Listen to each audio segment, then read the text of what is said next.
நீ சரியா சொன்ன. மற்ற காட்டு ராஜாவுக்கு நம்ம காட்டில் இப்படி நடக்குது, நம்ம காட்டு ராஜா ஒரு சாதாரண மானம் கூட இப்படியெல்லாம் சுற்றிக்கிட்டே இருக்குன்னு தெரிஞ்சுச்சுன்னா அவங்க பார்வையால் நம்ம காட்டோட மானமே போயிடுமே. அப்போ அது கேட்டு பில்லு டில்லு கிட்ட சொல்லுச்சு.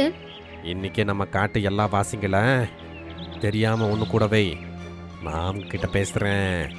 அப்புறம் இதை பற்றி சிம்பாவுக்கு கொஞ்சம் கூட தெரியவே கூடாது. டில்லு பில்லு சொன்ன மாதிரியே யாருக்கு தெரியாம எல்லா விலங்குகளையும் கூட்டிட்டு வந்துச்சு.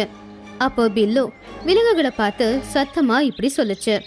காட்டு வாசிங்களா, உங்களுக்கே தெரியும் நம்ம காட்டு ராஜாவோட மண்டை குழம்பி போயிருச்சு. ஒரு மான் கூட அவங்க நட்பா வச்சிருக்காங்க. அது நம்ம காட்டுக்கே ஆபத்தா முடியும். பில்லு ஓனாய் சொன்னது கேட்டு அங்க நின்னுக்கிட்டு இருந்த யானை பில்லு கிட்ட சொல்லுச்சு. காட்டோட ராஜா மான் கூட நட்புல இருந்தா உனக்கு என்ன அதுல எரியுது? ஐயோ யானை மாமா, உங்களுக்கு என்ன ஆச்சு? ஒரு சிங்கமா இருந்து மான் கூட நட்பு வச்சுக்கலாமா?